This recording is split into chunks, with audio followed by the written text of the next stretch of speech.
Oi, pessoal! Hoje a gente vai falar de duas siglas que todo mundo ouve por aí, mas que vira e mexe e deixa uma pulga atrás da orelha. Selic e CDI. Bora desvendar esse código da economia brasileira?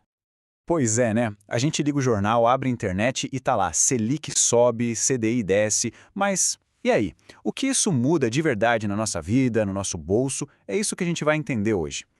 Pensa assim, ó, a nossa economia é uma orquestra gigantesca. E a Selic e o CDI são os maestros, são eles que ditam o ritmo, se a música vai ser mais agitada ou mais lenta. E aqui, o nosso objetivo é justamente esse, aprender a ler a partitura deles. Então vamos começar pelo maestro principal, aquele que realmente dá as cartas. Para entender essa orquestra toda, o primeiro passo, sem dúvida, é decifrar a taxa Selic. O nome formal, Selic, significa Sistema Especial de Liquidação e de Custódia. Um nome complicado, né? Mas na prática é bem mais simples. É a taxa básica de juros do Brasil, o chefão da economia. E quem define essa taxa? É um comitê do Banco Central, o Copom, que se reúne a cada 45 dias para bater o martelo e dizer qual vai ser o valor dela. Tá, legal. Entendemos o que é. Mas para que ela serve de verdade? Qual é a grande função da Selic? Por que todo esse alvoroço em cima dela? A resposta é bem direta. A Selic é a principal ferramenta do Banco Central para controlar a inflação. Pensa nela como o termostato da economia. Se os preços estão subindo demais, o Banco Central vai lá e mexe na Selic para ajustar a temperatura. E como funciona essa mágica? É um efeito dominó bem interessante. Olha só, o Copom sobe a Selic. Com isso, pegar dinheiro emprestado, seja um financiamento ou um empréstimo, fica mais caro. E o que acontece quando o crédito está caro? A gente pensa duas vezes antes de comprar, né? As empresas também investem menos. Esse pé no freio geral no consumo faz com que a inflação tenda a cair. É uma lógica de esfriar a economia para segurar os preços. E aqui a gente vê as duas faces dessa moeda, direitinho. Quando a Selic está lá em cima, o consumo dá uma esfriada, como a gente viu. Mas, por outro lado, sabe o que fica bom? Investimentos de renda fixa. Eles passam a pagar mais. Agora, quando a Selic está baixa, a história inverte. O consumo e a economia ficam mais aquecidos. E aí quem quer ganhar mais dinheiro acaba olhando com mais carinho para a bolsa de valores.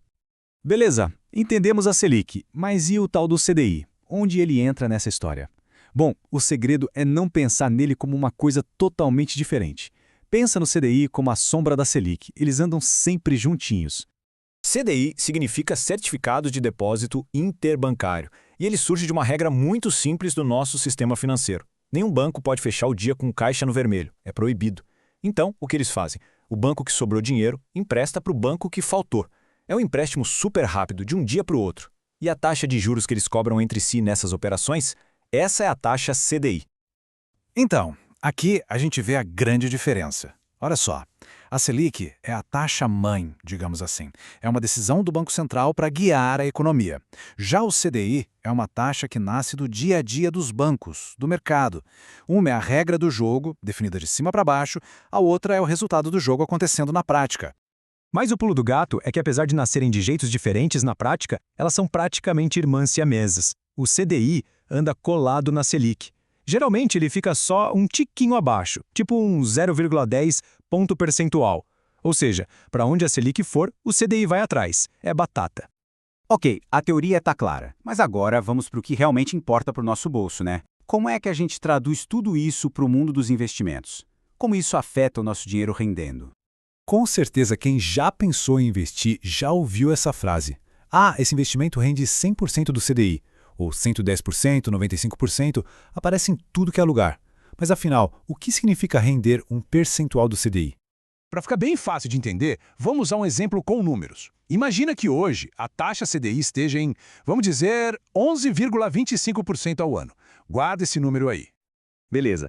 Se o investimento diz que paga 100% do CDI, significa que ele vai render exatamente o valor da taxa CDI. No nosso exemplo, ele renderia 11,25% em um ano. Simples assim. É o ponto de partida, a referência do mercado. Agora, e se aparece um investimento que paga 120% do CDI? Aí a coisa fica melhor. É só fazer a conta. É 120% daqueles 11,25%. O resultado? Um rendimento de 13,50% ao ano. Ou seja, é um jeito fácil de comparar qual investimento está pagando mais. Então, a regra de ouro é essa. Na renda fixa, o percentual do CDI é o seu termômetro. Quanto maior esse número, melhor. Significa que o dinheiro está rendendo mais em comparação com a média. E agora, para fechar, vamos juntar tudo. É impressionante ver como uma única decisão, lá naquela reunião do Copom, cria um verdadeiro efeito dominó que chega na vida de todo mundo. Olha só o tamanho do impacto. Uma mexida na Selic afeta os investimentos na renda fixa, a prestação da casa própria, do carro. Se a bolsa de valores fica mais ou menos interessante, o crédito para as empresas contratarem e crescerem e até a cotação do dólar. É tudo interligado, uma coisa puxa a outra. E isso tudo leva a gente para a grande lição. No fim das contas, mais importante do que decorar o número exato da Selic de hoje é entender a lógica por trás do sobe e desce. É esse entendimento que dá o poder de tomar decisões melhores com o nosso dinheiro.